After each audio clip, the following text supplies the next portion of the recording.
So I'm delivering the word to you as how I receive. Why? It is important for you to stand guard because the remaining days of his presidency are crucial. 4.5 years remaining, right? Am I right? Oh, 3.5. Oh, you are under 4 years cycle. We are under 5 years. So 3.5 years. The remaining days of his presidency are crucial. Why? 3 reasons. Number 1, further attempts to assassinate him will be made. Number 2, now I had 2 visitations. One was from the Saint John, and after he finished speaking, as he stood up to leave, I saw the chief prince angel of the United States of America. He walked into the room and he gave me another part of the word. So there will be 2 parts to the word. Part 1. This nation is poised for a change. Now the word poised means marked or put in readiness. Marked for a change or put in readiness means everything that needs to be for a change has been put in readiness so that the right man in the right place will effect the change to take place. If for any reason Mr. Trump did not win the past election and someone else won, now the thing that God has determined for this nation will be have kept in reserve. That and at another time, again Mr. Trump may come back again, and this thing that God has determined will be done through him. So this nation is poised for a change. It is determined by the God in heaven. There's nothing and nobody that can change it. It is God who has determined it. Now let me tell you a secret now. Now this is a spiritual principle. A chosen vessel of God, why it is very important to have the right person in the right place. Not only for a political leader, even for a spiritual person.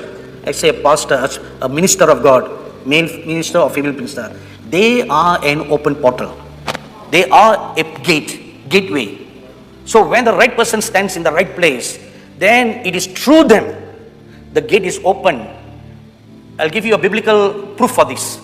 Exodus chapter 17. We read that there was a war between the Amalekites and the Israelites at the valley of Rephidim. So the prophet Moses told Joshua, you lead an army to go and fight the war. I will go up on this hill and will lift up my hand and will pray for you all. Know the story? Okay. So as long as Moses lifted up his hand, Israel was winning the war. But after, see how long can you keep your hands up? Poor Moses did not know that day the modern practices that we practice today. You know how we lift up our hands today? Like this. Or like this. Am I right, everybody? So if Moses had known these methods that day, he would not have needed Aaron and Ur. He would have just held his hand like this from the beginning of the war till the end of the war. Am I right, everybody? But he kept his hand straight up. Straight up. And after some time his hands got tired and he had to lower down his hands. When he lowered down his hand, Israel was losing the war and the Amalekites had an upper hand. Now, what is the connection? Moses was the gateway for the angels of God to come through him and fight on behalf of Israel, for Israel against the Amalekites. Moses is the gateway.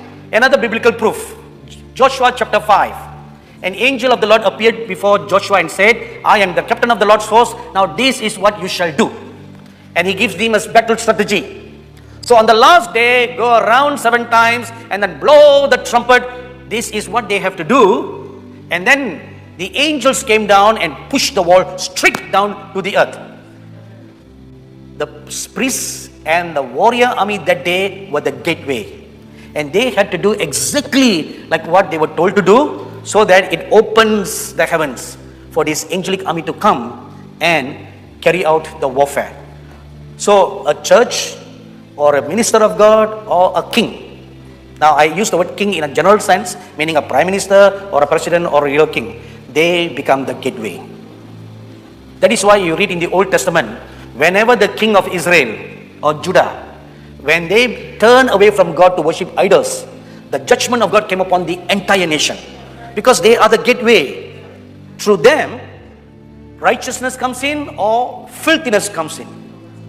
So now, righteousness will exalt a nation and make this nation great again.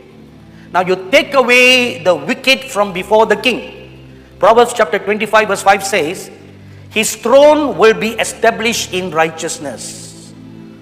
Now this brings us to another point.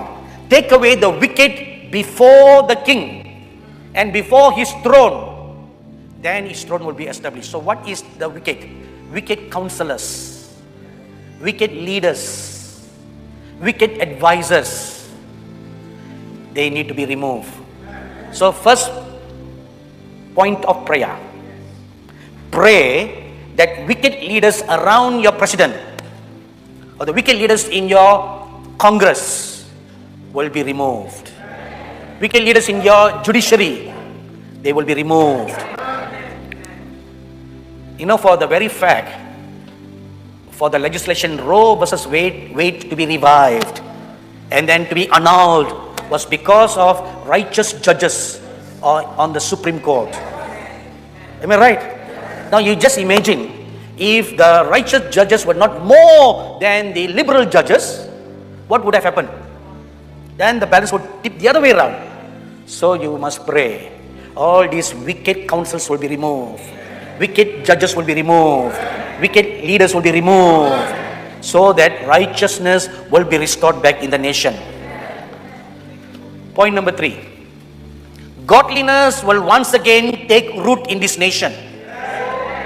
Now for godliness to take root and be entrenched in the nation, then you must do something now. This is prayer point number 2. Pray for the king and all those in authority. 1 Timothy chapter 2 verse 2. Whether they are Democrats or Republicans, whether you like them or you don't like them, it doesn't matter. Whoever is in authority, you must put away your feelings, put away your prejudices, put away your likes, your dislikes. It is God who appoints leaders, not a stolen election.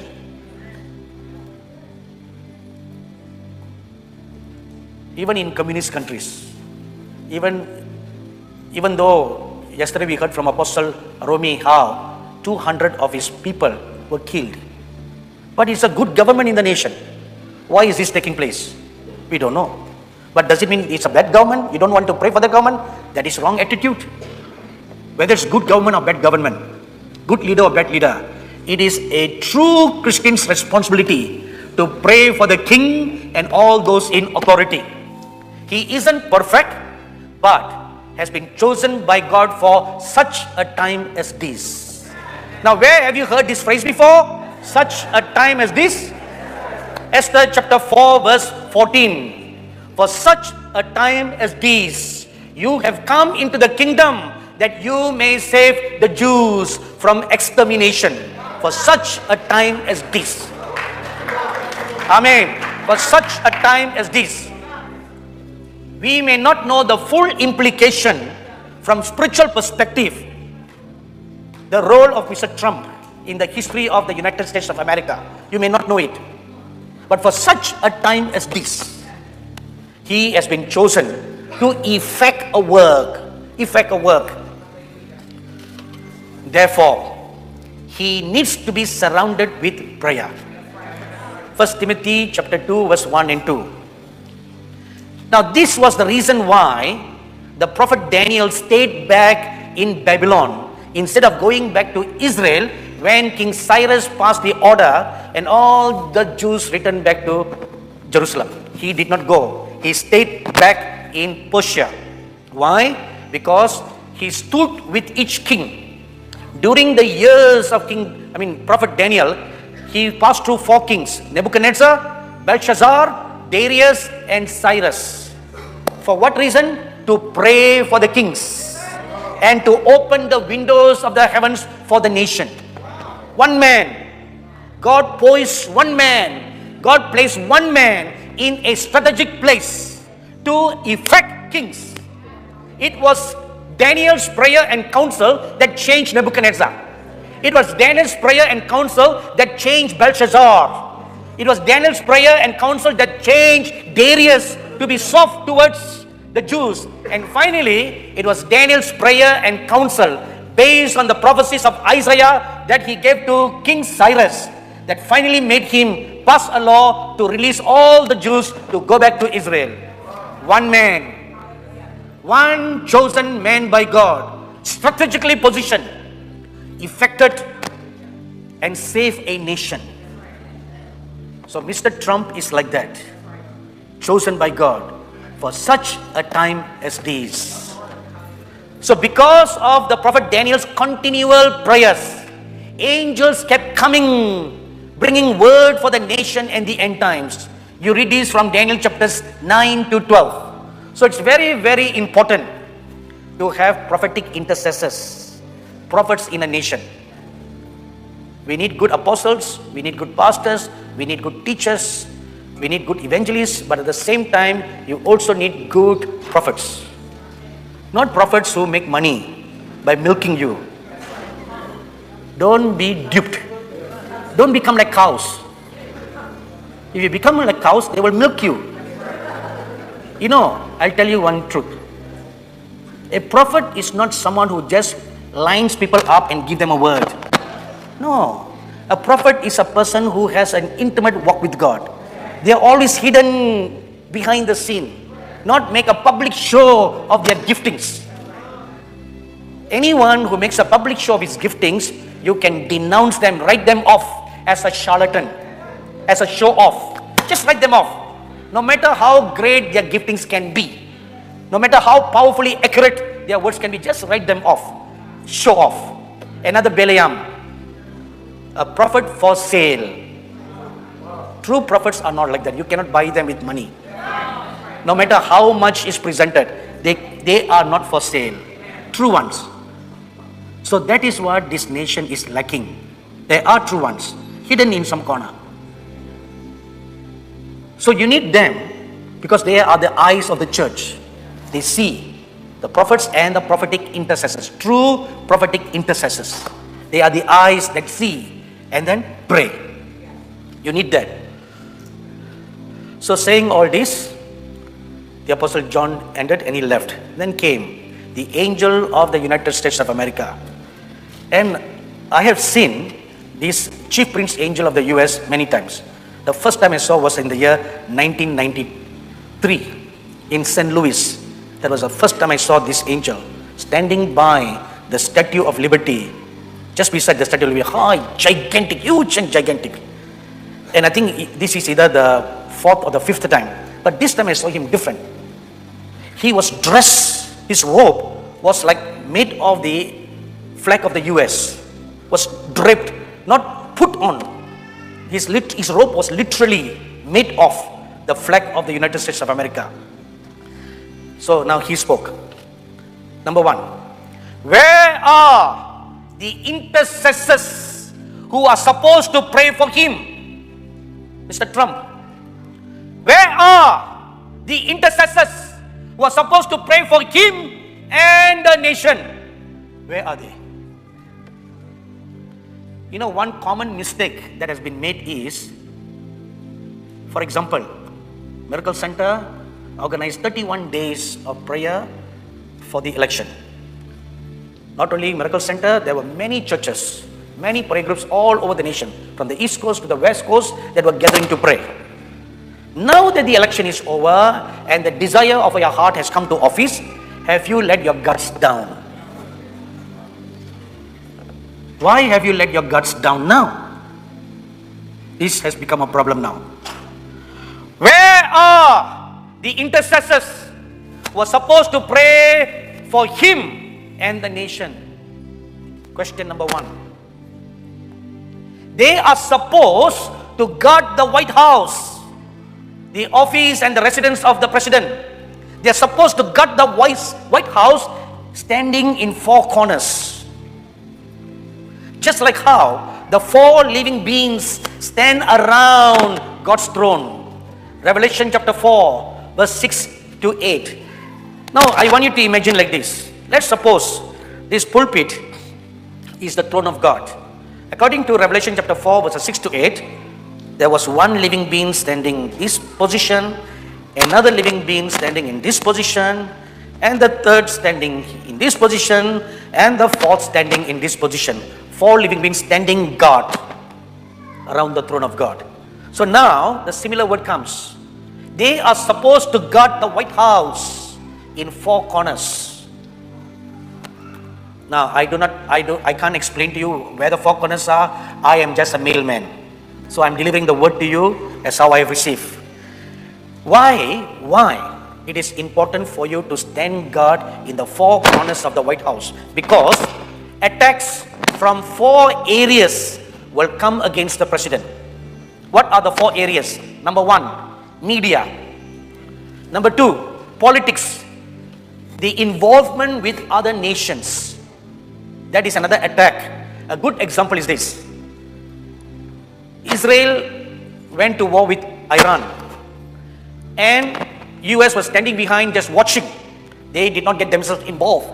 But at the tail end of the war, they sent their bombers and they bombed the nuclear facility in the one part of Iran. Now what was the result of that? Iran attacked the US interest in Qatar. So sometimes you become needless casualties of war. It's not your war. You become a needless casualty of war. So that is the second thing. Politics. Involvement with other nations. Number 3, opposition. Opposition group. In this case, who is the opposition group? The Democrats. Number 4, his own Republicans. They are the dissenters who oppose him.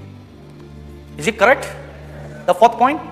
Even within the Republican Party, they are there, a group that oppose him. They, however, do not rebel against him openly because they want to stay in power. They want the Republican Party to stay in power. So now you have 4 areas that you need to stand guard against. Media, politics, opposition group, and his own people. So you need to pray, stand guard in the 4 corners of the White House, meaning protect the 4 areas of the White House so that the White House is not attacked. Some years ago, I saw a movie called Olympus Has Fallen. Have you seen? It's a fictional movie of the White House being attacked. Then after that, the following year, London Has Fallen. When I was small, we used to sing, London Bridge is falling down, falling down, falling down. London Bridge is falling down, my fair lady. Oh, very good. So you all remember these nursery rhymes. So when I saw the movie, I thought, oh my God, I have been a part for London to fall by singing that nursery rhyme day by day by day. Now literally London has fallen down. The next point. Intercessors to station close to the White House to pray. Now why is this important? Intercessors to station close to the White House so that you are in close proximity to the White House, physically in close proximity to the White House to pray. Now, why can't you pray from wherever you are? Why go there? Of course, you can pray wherever you are, but there is also some strategic reasons why. Sometimes you must physically be at a certain location. A good example of this is God told Israelites, wherever the sole of your foot treads upon, that I will give to you. Which means your soul, your foot must physically walk the place. Wherever it walks, wherever your foot touches, that belongs to you. But if your foot don't go there personally, then you won't inherit that place. You must physically be there. Because your presence is not just your foot. I tell you one secret. When you go, the army of angels follow you. The army of angels follow you. And when you stand to pray, a small contingent is stationed there when you move to your next location. They are stationed there. I have seen this in my ministry in Nepal and in Tibet. That's the strategy the Lord gave me. He said, wherever you go, whichever strategic place I show you, stand there, lift up your hands and pray and command the angelic army to be stationed there. then go on to the next destination. This I've seen in my own ministry, the warfare strategies that the Lord had given to me. Now, such a principle is found in several examples in the Bible. Queen Esther was strategically positioned in the Persian Empire. She was a Jew, but her identity was hidden, and she became a Persian overnight, and she won the first Miss Persian contest. That's what it is, right? That was where they got the idea of Miss World and Miss Universe from. It's all from Persia. So Esther was crowned the first queen, and she was in the court. Why? For such a time as this. Her entire mission was not to be the queen, to save the Jewish people. For such a time as this. Esther chapter 4 verse 16. She fasted and she prayed, and then she went and stood before the king to make a petition on behalf of the Jewish people. So you must be there in the location. Example number 2, Nehemiah. Nehemiah chapter 1 verses 4 to 11. He too was in Persia. He was the cupbearer to the king. And because of his nearness and closeness to the king, he could make petition to the king for the salvation of Jerusalem, for the rebuilding of the walls of Jerusalem and the temple in Jerusalem. Positioned there before the king. Example number 3, Daniel in Babylon and Persia. Daniel chapter 9 verses 3 to 4. Chapter 10 verse 2 to 3. Daniel was there in the Persian palace, in the Babylonian palace, and he was interceding and could talk to the king. Talking to the king is making intercession to the king. So, by these 3 examples, it has been proven that at times you need to be physical in that place. So, in the same manner, intercessors must be stationed close to the White House to pray. And then this angel asked me a question which I have never ever thought such a thing biblically. He asked me, do you want to know why Miriam, unlike Aaron, did not do much public ministry? Suddenly I thought, yeah, that's right. Why? Then he said, because she was called to be Moses' personal intercessor. That's her ministry. Praying for her brother, the chosen prophet of God. That was her ministry. But if you go back to the time that Moses was born, Miriam was doing that right from that time. She was just about 12 years old. And when the mother laid him in the river, this 12-year-old girl walked by the river bank where the river was infested with crocodiles. And she walked by the river to make sure no crocodile will come to swallow that basket where her little brother was. And she had determined in her heart, if ever any crocodile came near, she would jump into the river, fight the crocodile like Crocodile Dundee, and kick the crocodile and save her brother. 12-year-old girl had such boldness. That was her mission. A personal, and an intercessor is a protector. A protector. So that's what Miriam did. Protecting her little brother, and then when he became the prophet of God, she covered him with her prayers. In the same manner, intercessors must be positioned in the 4 corners near the White House to pray for the president. Pray for the 4 points. What are they? 1, 2, 3, 4 dissenters within the group. The next point. The church should dedicate 3 days in a month to fast and pray for the president. Every church, every prayer group must set aside 3 days in a month, every month, to fast and pray for the president. Why? Because the remaining days of his presidency are crucial. 4.5 years remaining, right? Am I right? Oh, 3.5. Oh, you are under 4 years cycle. We are under 5 years. So 3.5 years. The remaining days of his presidency are crucial. Why? 3 reasons. Number 1, further attempts to assassinate him will be made. Number 2, the haters of Zionism will plot against him inside the nation and without foreign intervention. And thirdly, if the church fasts and prays for him, then we, the angels, will bolt our protection around him. You know, the word bolt means tighten. Tighten so tight that no demon, no matter how small it is, like the size of an ant or cockroach or mosquito, can pass them to touch the president.